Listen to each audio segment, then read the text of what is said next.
Hello दोस्तों, नमस्कार। मेरा नाम है Kunwar and welcome back to my channel. जैसे कि हम जो है वो ज्योग्राफी की जो है वो सीरीज को चला रहे हैं। ज्योग्राफी की जो है हम ऑलरेडी जो है 2 से 3 क्लास कर चुके हैं, जिसमें हमने जो है डिटेल से जो है वो सोलर सिस्टम के बारे में वो डिटेल से हमने जो है वो पढ़ा था। आज जो है सोलर सिस्टम में आगे बढ़ के जो है हम सोलर सिस्टम में जो है वो ड्वार्फ प्लेनेट यानी बौना ग्रह, एस्ट्रॉयड यानी क्षुद्र ग्रह एंड उल्कापिंड यानी जो है उल्कापिंड यानी मिट्योर्स एंड जो है शूटिंग स्टार वगैरह के बारे में हम आज जो है वो पढ़ेंगे। ठीक है। अगर जो है क्लास स्टार्ट होने से पहले अगर आप चैनल पे नए हो तो आप चैनल को सब्सक्राइब जरूर करें और वीडियो को लाइक और शेयर जरूर करें।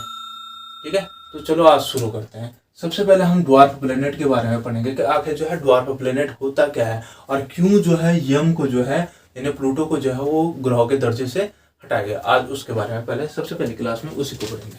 ठीक है,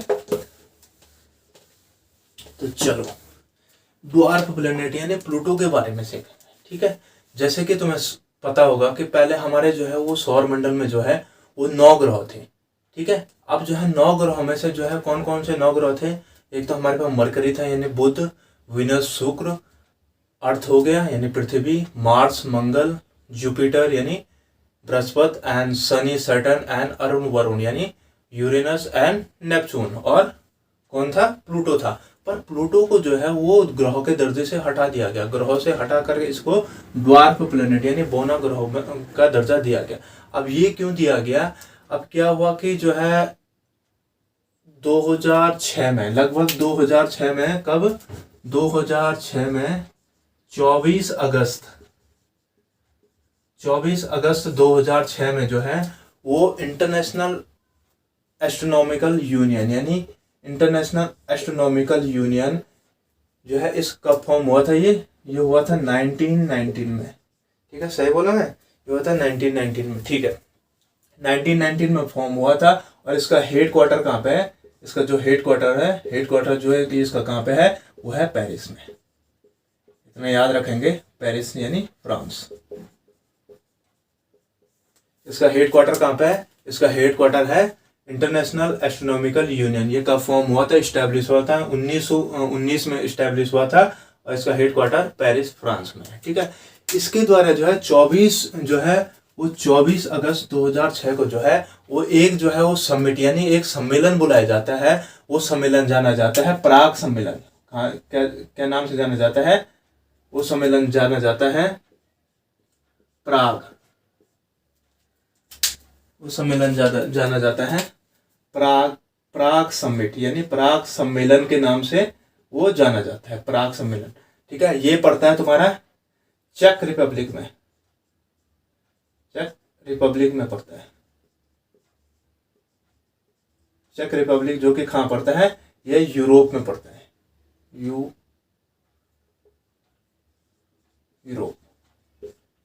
यूरोप का एक जो है कंट्री है चेक रिपब्लिक। चेक रिपब्लिक की राजधानी है प्राग, यानी इसको इंग्लिश में लिखेंगे हिंदी में प्राग जो है इसकी राजधानी है प्राग। यहाँ पे 2006 में जो है इंटरनेशनल एस्ट्रोनॉमिकल यूनियन के द्वारा जो है एक समिट बुलाई जाती है, और उस समिट में जो है वो दुनिया भर के जो है वो वैज्ञानिक पहुंचते हैं, और उसमें जो है एक ग्रहों की जो है एक नई परिभाषा रखी जाती है। ग्रहों की परिभाषा क्या रखी, जैसे मैं ऑलरेडी बता चुका हूँ पिछली वीडियो में कि ग्रहों की क्या परिभाषा बताई गई। ग्रहों की परिभाषा बताई गई कि इसका एक आकार होगा जो कि बड़ा होना चाहिए। आकार क्या होना चाहिए, इसका बड़ा होना चाहिए। और जब ये जो है परिक्रमण कक्षा है इसकी, यानी जो ऑर्बिटर है, जिस ऑर्बिट में ये क्या करता है, सूर्य के चारों ओर चक्कर लगाता है, उसमें क्या है, वो ऑर्बिट जो है वो क्या होना चाहिए, फाइन होना चाहिए। वो किसी दूसरे के साथ क्या नहीं होना चाहिए, किसी दूसरे ग्रह के जो है ऑर्बिट के साथ क्या नहीं होना चाहिए, वो ओवरलैप नहीं होना चाहिए, यानी उसके ऊपर से नहीं गुजरना चाहिए। ठीक है, अब क्या हुआ, प्लूटो में क्या दिक्कत थी, प्लूटो ये दिक्कत कर रहा था। प्लूटो जो है अपने जो है, जबकि लास्ट वाला ग्रह जो क्या था, प्लूटो था। प्लूटो से पहले कौन सा था, नेपच्यून था, यानी वरुण था, और ये यम हो गया, और ये क्या है, प्लूटो यानी प्लूटो हो गया। अब ये क्या कर रहा था, ये जब जो है सूर्य के चक्कर लगा रहा था, यानी सूर्य के चारों ओर घूम रहा था, तो ये क्या कर रहा था, वरुण जो है वो नेपच्यून का जो ऑर्बिट था उसको ओवरलेप कर रहा था। ठीक है, तो ये एक तो आकार में क्या था, ये छोटा ग्रह था, सबसे छोटा ग्रह था ये ये छोटा था, आकार में बहुत छोटा होने के कारण, और जो है इसकी जो है जो वरुण यानी नेपच्यून की कक्षा को जो है यानी जो ऑर्बिट था उसको ओवरलैप के कारण इसको क्या गया 24 अगस्त 2006 को जो है वो जो है IAU यानी इंटरनेशनल एस्ट्रोनॉमिकल यूनियन के द्वारा जो है इसको जो है वो हटा दिया गया। तो क्वेश्चन किस प्रकार से आएगा कि ड्वार्फ प्लेनेट कौन सा है। ड्वार्फ प्लेनेट जो है वो कौन सा है, प्लूटो है। इसको जो है हटाने के बाद जब ये ग्रहों से हटा दिया गया, इसको एक नया नाम दिया गया। इसको क्या दिया गया, प्लूटो यानी यम 134340 ड्वार्फ प्लेनेट। क्या नाम दिया गया, ये याद रखेंगे। इसको नाम दिया गया, ये नाम दिया गया, क्या नाम दिया गया इसको जो है जब ग्रहों के दर्जे से हटा दिया गया इसको नाम दिया गया प्लूटो 134340, ये 0 है, 340 ड्वार्फ प्लेनेट, बौना ग्रह का नाम दिया गया। ठीक है। अब जो है क्वेश्चन किस प्रकार से आता है, क्वेश्चन इस प्रकार से आता है जो है वो जो है जो प्लूटो था, प्लूटो को ग्रहों के दर्जे से कब हटाया गया था। हमारा आंसर को ग्रहों के दर्जे 24 अगस्त 2006 को जो है हटा गया। कौन से समिट में हटाया गया, हम लिखेंगे प्राग समिट यानी प्राग कहाँ पड़ता है, प्राग पड़ता है चेक रिपब्लिक की क्या है राजधानी है। चेक रिपब्लिक कहाँ पड़ता है, यूरोप का एक देश है। तो इस प्रकार से जो है यम को आप कहाँ रखा गया, वो ड्वार्फ प्लेनेट। इसके साथ साथ 3 और ग्रहों को जो है वो कहाँ रखा गया, ड्वार्फ प्लेनेट में रखा गया। तो कभी पूछ सकते हैं कि ड्वार्फ प्लेनेट में जो है यम के साथ कौन कौन से रखेंगे, तो आप लिखोगे नंबर 1 तो प्लूटो था, प्लूटो यानी यम था, और उसके बाद यम के बाद कौन सा था, यम के बाद है सीरिस, नाम थोड़ा देख लेना, सीरिस। नंबर 2, नंबर 3 था सेरॉन, और इसके साथ इरिस, हाँ इरिस, इसके साथ था इरिस। समझ में, ये जो है चार्ज को जो है वो किस में रखा गया, वो ड्वार्फ प्लेनेट यानी बौना ग्रहों की श्रेणी में रखा गया। तो आपको इतना समझ में आ गया था। ठीक है। अब पढ़ेंगे हम जो है एस्ट्रॉइड के बारे में। एस्ट्रॉइड है क्या, एस्ट्रॉइड के बारे में पढ़ेंगे, यानी क्षुद्र ग्रहों के बारे में पढ़ेंगे। क्या पढ़ेंगे, एस्टेरॉइड्स यानी क्षुद्र ग्रह कौन कौन से कहलाते हैं। ठीक है। इसके बाद यानी या इनको क्या कहते हैं, अवांतर ग्रह भी कहते हैं। कंफ्यूज मत होना, कभी पेपर में अवांतर आता है तो कभी जो है क्या आता है, क्षुद्र ग्रह, अवांतर ग्रह भी कहा जाता है। अब जो है तुम्हें पता होगा, जैसे ये हमारा सन हो गया, ये सन हो गया, और ये क्या हो गए, ये हो गए हमारे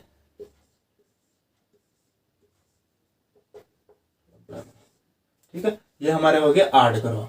ये हो गया मरकरी हो गया, वीनस हो गया, अर्थ हो गया, मार्स हो गया, जुपिटर हो गया, एंड ये तुम्हारा जो है सैटर्न हो गया, ये यूरेनस हो गया, ये नेपच्यून हो गया। शॉर्ट फॉर्म में लिख रहा हूँ। ठीक है। अब जो है मैंने तुम्हें ऑलरेडी बता चुका हूँ मैं कि जो है सौर मंडल का किस प्रकार से जो है वो निर्माण हुआ, ग्रहों का निर्माण यानी प्लैनेट्स किस प्रकार से बने, वो ऑलरेडी मैं तुम्हें बता चुका हूँ। अगर जो है आपने नहीं देखी वीडियो, आप जो है जाए प्ले लिस्ट पे और वीडियो को देख कर आए। ठीक है। अब जो है जब ग्रहों का निर्माण हुआ, तो ग्रहों के निर्माण के होते समय जो विस्फोट हुआ था, उस विस्फोट के साथ क्या हुआ, ग्रहों के साथ साथ जो है कई और जो है वो कई और छोटे छोटे टुकड़ों का निर्माण हुआ। क्या हुआ, कई और छोटे छोटे टुकड़ों का निर्माण हुआ, और ये टुकड़े क्या हो गए, ये टुकड़े जो है वो मार्स और किसके बीच में, जुपिटर के बीच में इकट्ठे हो गए सारे। ये जो है मार्स और जुपिटर के बीच में यानी मंगल और बृहस्पति के बीच में इकट्ठे हो गए। क्या बोला मैंने बोला जब जो है ग्रहों का निर्माण हुआ, तो ग्रहों के निर्माण के टाइम जो विस्फोट हुआ था, उस विस्फोट में जो है ग्रहों के साथ साथ जो है कई और छोटे टुकड़ों का निर्माण भी हुआ, और वो छोटे टुकड़े आके जो है वो कहाँ इकट्ठे हो गए, वो मंगल और जुपिटर यानी मंगल और बृहस्पति के बीच में जो है इकट्ठे हो गए, और एक बेल्ट नुमा आकृति बने, एक बेल्ट नुमा आकृति बना दी। इस बेल्ट को क्या कहा जाता है, इस बेल्ट को कहा जाता है एस्टेरॉइड्स बेल्ट। क्या कहा जाता है, एस्टेरॉइड बेल्ट यानी क्षुद्र ग्रह बेल्ट। या अवांतर ग्रह बेल्ट भी कहा जाता है। ठीक है, अब यहाँ पे ये इकट्ठे हो गए और ये साथ साथ जो है ये चक्कर भी लगाने लगे। हमारा क्वेश्चन किस प्रकार से आ सकता है, हमारा क्वेश्चन इस प्रकार से आ सकता है कि जो एस्टेरॉयड बेल्ट है वो कौन से दो ग्रहों के बीच में है। तो हमारा आंसर क्या हो गया, वो किस किस के बीच में है, एक तो मार्स और जुपिटर यानी मंगल और बृहस्पति के बीच में हमारा क्या है, वो एस्टेरॉयड बेल्ट है। दूसरा क्वेश्चन आता है कि दूसरा क्वेश्चन सिंपल ये भी पूछ सकते हैं कि एस्टेरॉयड बेल्ट जो है वो कहाँ पड़ती है। एस्टेरॉयड बेल्ट जो है इनको कहा जाता है आंतरिक ग्रह। ऑलरेडी बता चुका हूं मैं पहले वीडियो में, आंतरिक ग्रह कहा जाता है इनको, जो है इन 4 ग्रहों को आंतरिक ग्रह कहा जाता है और इनको कहा जाता है बाह्य या जोवियन ग्रह या बाह्य ग्रह कहा जाता है। तो इन दोनों के बीच में जो है वो एस्टेरॉयड बेल्ट पड़ती है। समझ में है, समझ में है। अब जो है इनकी जो टोटल नंबर है वो नंबर जो है वो फिक्स नहीं है, इनका जो कितने एस्टेरॉयड है वो फिक्स नहीं है, पर अनुमानित जो माना जाता है लगभग 40,000 से वो 41,000 के आसपास जो है, लगभग जो है लगभग, ठीक है, अप्रोक्सीमेट इतना है, 40,000 से 41,000 इनकी संख्या है। ठीक है, अभी जो है वो जापान ने एक जो है अंतरिक्षयान भेजा था, जापान ने एक अंतरिक्षयान भेजा था। उस अंतरिक्षयान का नाम क्या था, इतना क्लियर हो गया। एस्टेरॉयड बेल्ट कहाँ पड़ता है, कैसे एस्टेरॉयड का निर्माण हुआ, ये जो है आप जरूर देख लें। ठीक है, आपने लिख दिया होगा। चलो, अब जो है जापान ने जो है एक जो है अंतरिक्षयान भेजा था। किसने भेजा था, जापान का एक अंतरिक्षयान था। किसका था, जापान का एक अंतरिक्षयान था। उसका नाम क्या था, उसका नाम था हायाबुसा। हायाबुसा, हायाबुसा उसका नाम था। क्या था, हायाबुसा उसका नाम था। हायाबुसा को याद रख सकते हैं। जापान की एक कंपनी है सुजुकी। सुजुकी क्या बनाती है, एक बाइक बनाती है, बाइक का नाम है, एक बाइक बनाती है जिसका नाम है हायाबुसा, जो जॉन इब्राहिम जो है वो किस में चलाता है, वो धूम में चलाता है। ठीक है, तो हायाबुसा से याद रखें, हायाबुसा को किसका सैटेलाइट था, वो था जापान का। ठीक है, जापान का अंतरिक्षयान था और उसने जो है एक एस्टेरॉयड, उस एस्टेरॉयड का नाम है ईटोकामा। ईटोकामा क्या था, एक एस्टेरॉयड था। इस अंतरिक्षयान ने ईटोकामा से जो है वो क्या भेजा, मिट्टी के प्रमाण को जो है, मिट्टी का प्रमाण, मिट्टी का सैंपल जो है वो पृथ्वी पर भेजा। किसने भेजा, हायाबुसा एक जो है अंतरिक्षयान था जापान का। उसने ईटोकावा क्या है, एक जो है एस्टेरॉयड है यानी क्षुद्र ग्रह है, अवांतर ग्रह है।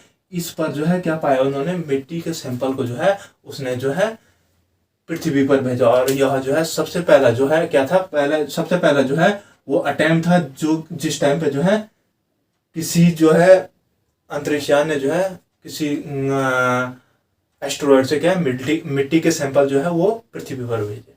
समझ में आया था ना। तो ठीक है, आगे चलते हैं। आगे जो है, आगे हमारा जो बनेगा वो है उल्का पिंड। उल्का पिंड किसको कहते हैं, क्या कहते हैं, उल्का पिंड। हम पढ़ेंगे उल्का पिंड। उल्का पिंड अवर से टूटता हुआ तारा या टूटता हुआ तारा, जिसको क्या कहते हैं, शूटिंग स्टार। शूटिंग स्टार याद रखेंगे, शूटिंग स्टार या मीटियोर्स, इतना याद रखेंगे। उल्का पिंड, अब उल्का पिंड है क्या आखिर में, ठीक है, इसके बारे में आज से जब जो है तारा टूटेगा तो विश मानना बंद कर दोगे आप। ठीक है, जो है किस प्रकार से टूटा हुआ तारा क्या होता है आखिर में, आप देखते हैं ना कि भाई मूवी में दिखाया जाएगा भाई तारा टूट रहा है, जो है विश मांग लो, शुभ होता है। अरे क्यों शुभ होता है ये किसी को पता नहीं है, पर मांग लो, विश मांग लो। पर जो है आज मैं तो क्लियर बताऊंगा कि टूटता हुआ तारा कैसे बनता है। ठीक है, ये हमारी पृथ्वी की सतह होगी। मैं इसको मिटा देता हूँ क्योंकि उतना बड़ा नहीं है। तो उल्का पिंड, अब जो है ये जो है क्या है,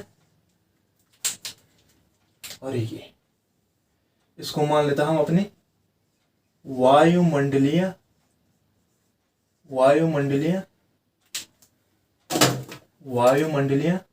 सीमा। क्या मान लेते हैं, वायुमंडलीय सीमा, ठीक है, वायुमंडलीय सीमा, ये हमारी वायुमंडलीय सीमा होगी और ये क्या होगी, पृथ्वी सतह, पृथ्वी की क्या होगी, सतह, ये क्या है, पृथ्वी की सतह है और ये वायुमंडलीय सीमा है। जैसे अंतरिक्ष में कई कण घूम रहे हैं, कई पिंड घूम रहे हैं, कई पिंड क्या हो रहे हैं, घूम रहे हैं, ठीक है, ये पिंड है, क्या है, ये पिंड, कई पिंड घूम रहे हैं। जब ये पिंड कभी घूमते घूमते जो है पृथ्वी की वायुमंडलीय सीमा यानी वायुमंडलीय सीमा के पास आ जाते हैं और वायुमंडलीय सीमा में आते हैं तो यहाँ हमारी क्या है, गैसें हैं, हमारे वायुमंडल में क्या है, कई गैसें हैं।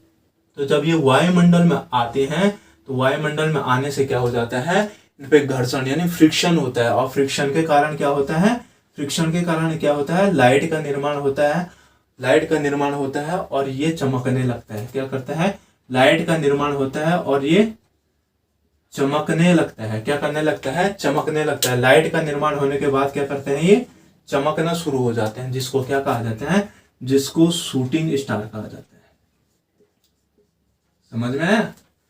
जब कोई पिंड जो है घूमते घूमते जो है वो पृथ्वी की वायुमंडलीय सीमा में आता है और वायुमंडल में जैसे क्या है, वायुमंडल में गैसें होती हैं, वायुमंडल में गैसें होती हैं तो क्या है, गैसों के साथ इसका जो घर्षण होता है यानी जो फ्रिक्शन होता है, फ्रिक्शन के कारण एक लाइट जो है उत्पन्न होती है और उस लाइट के उत्पन्न होने से इसको क्या कहा जाता है, शूटिंग स्टार कहा जाता है, यानी टूटता हुआ तारा कहा जाता है। समझ में आया? और जब ये टूटते टूटते अगर जो वैसे तो ये हवा में ही जो है क्या 90% जो क्या होते हैं, 90 से 95% जो पिंड होते हैं अगर वो आते हैं तो वो हवा में जल के ही राख हो जाते हैं। और कई पिंड जो है वो पृथ्वी की सतह तक पहुंच जाते हैं, चलते चलते पृथ्वी की सतह तक पहुंच जाते हैं। जो सतह पर पहुंच जाता है उसको क्या कहा जाता है, जो सतह पर पहुंच जाता है उसको कहा जाता है उल्का पिंड। क्या कहा जाता है, उसको कहा जाता है उल्का पिंड यानी मीटियोर्स कहा जाता है। समझ में आया इतना कि जो है जो कोई पिंड जो है वो अंतरिक्ष में घूम रहा है, अंतरिक्ष में घूमते घूमते जब जो है वो पृथ्वी की वायुमंडलीय सीमा में आता है तो वायुमंडल में क्या है, हमारे कई गैसें होते हैं, तो गैसों के साथ फ्रिक्शन होता है, फ्रिक्शन के बाद जो है जलना शुरू हो जाता है, लाइट उत्पन्न होती है, जिसको क्या कहा जाता है, जो लाइट उत्पन्न होती है ऐसा लगता है कि वो जो है लाइट उत्पन्न होता है, गिर रहा है, नीचे को गिर रहा है, तो नीचे को गिर रहा है तो ऐसा लगता है कि जो है तारा क्या हो रहा है, टूट रहा है, उसे क्या कहा जाता है, शूटिंग स्टार कहा जाता है। और जब वो गिरते गिरते कुछ उसका पार्ट जो है वो पृथ्वी की सतह पर गिर जाता है तो उसको क्या कहा जाता है, उल्का पिंड कहा जाता है। समझ में आया इतना? चलो नेक्स्ट जो है पुच्छल तारा, जिसको क्या कहा जाता है, पुच्छल तारा यानी कॉमेट्स कहा जाता है या धूमकेतु यानी कॉमेट्स या धूमकेतु या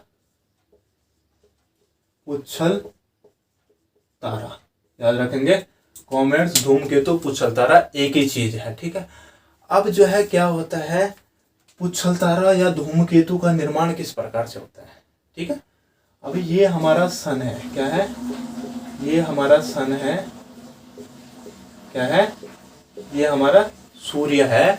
अब जब जैसे कि अंतरिक्ष में कई कण क्या कर रहे हैं, कण पिंड या गैस या पिंड क्या कर रहे हैं, वो सूर्य का चक्कर लगा रहे हैं। अब जब ये पिंड, इनमें से एक पिंड जो है वो सूर्य के जो है सूर्य के आकर्षण क्षेत्र यानी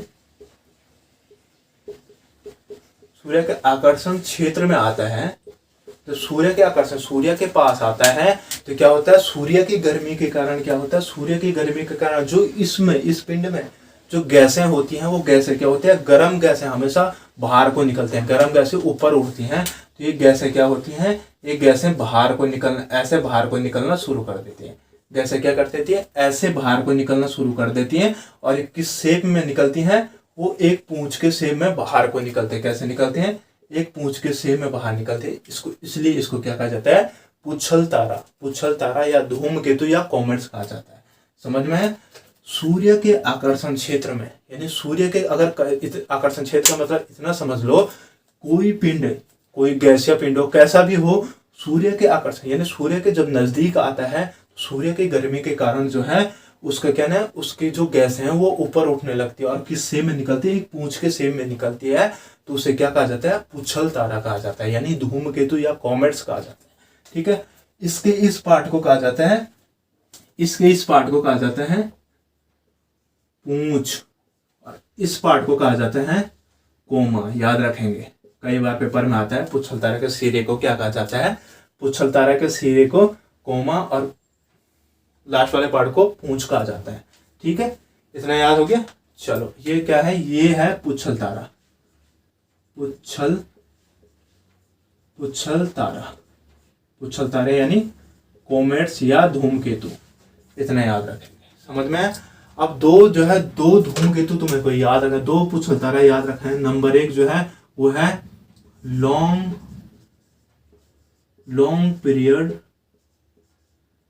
कॉमेट्स, लॉन्ग पीरियड कॉमेट्स यानी लॉन्ग पीरियड धूमकेतु या पुच्छल तारा। इसका जो टाइम पीरियड होता है कितने सालों में एक बार दिखाई देता है, ये दिखाई देता है 70 से 90 साल के अंतर में एक बार दिखाई देता है। क्या है, 70 से 90 साल के अंतर में एक बार जो है लॉन्ग पीरियड कॉमेट दिखाया जाता है। और नंबर 2 जो है वो नंबर 2 है हैली, याद रखेंगे, हैली पुच्छल तारा, हैली पुच्छल तारा, हैली पुच्छल तारा जो है याद रखेंगे, हैली पुच्छल तारा यानी हैली कॉमेट्स जो है वो जो है 76 वर्ष में एक बार दिखाई देता है। पेपर में बहुत बार आ चुका है ये वाला, हैली पुच्छल तारा जो है कितने वर्ष के अंतराल में, कितने वर्ष के पीरियड में जो है दिखाई दे, 76 वर्ष के पीरियड में दिखाया जाता है और दिखता है। और लास्ट बार जो है कब दिखा गया था, लास्ट बार जो दिखा गया था वो 1986 में जो है वो दिखा गया था, 1986 में देखा गया था। हैली पुच्छल तारा 76 वर्ष में दिखाई देता है, एक बार 76 वर्ष में एक बार दिखाई देता है। और जो है लास्ट बार 86 में दिखा गया। और नेक्स्ट टाइम कब दिखाई देगा, नेक्स्ट टाइम इसमें जो 76 ऐड कर दो, 76 ऐड कर दो तो 2062 में जो है, सही बोला ना, 2062 में अगली बार दिखाई देगा। अगर 2062 तक जिंदा रहे तो जो है हम भी देख लेंगे हैली पुच्छल तारा कैसा होता है। ठीक है, तो कॉमेट्स धूमकेतु पुच्छल तारा किस पर क्या बताया मैंने, सन के आकर्षण क्षेत्र में अगर कोई पिंड कैसे पिंड हो, या तो वो गैसों का बना हुआ हो, ठोस पदार्थों का बना हो, बर्फीले क्षेत्र का बना हुआ हो, जब वो सन के आकर्षण क्षेत्र में आता है यानी सन के करीब आता है तो सन की गर्मी के कारण क्या होता है, उसकी गैसें जो है ऊपर उठना शुरू होते हैं। किस शेप में ऊपर उठती है, एक पूंछनुमा शेप में ऊपर उठती है। तो जो पूंछनुमा शेप में जो है तो उसके सिरे को क्या कहा जाता है, कोमा कहा जाता है, पीछे वाले भाग पूरा, और ये क्या कहा जाता है, पुच्छल तारा यानी कॉमेट्स कहा जाता है। दो पुच्छल तारा याद रखेंगे, long period comets and Halley पुच्छल तारा, इनका टाइम पीरियड जरूर याद रखेंगे। और लास्ट बार जो है हैली पुच्छल तारा कब दिखा गया था ये भी याद रखेंगे। ठीक है, तो आज के लिए इतना ही रखते हैं। कल जो है मैं वो जो है मून के बारे में पढ़ाऊंगा, चंद्रमा के बारे में पढ़ाऊंगा, फुल डिटेल से पूरी क्लास जो है वो चंद्रमा पर होगी, क्योंकि चंद्रमा पर भी जो है वो काफी प्रश्न बनते हैं। ठीक है, होप सो आपको जो है वो क्लास अच्छी लगी होगी। अगर आपको क्लास अच्छी लगी, आप जो है वीडियो को लाइक शेयर सब्सक्राइब जरूर करें और अपने दोस्तों के साथ जो है वीडियो को शेयर जरूर करें। ठीक है, ओके, जय हिंद।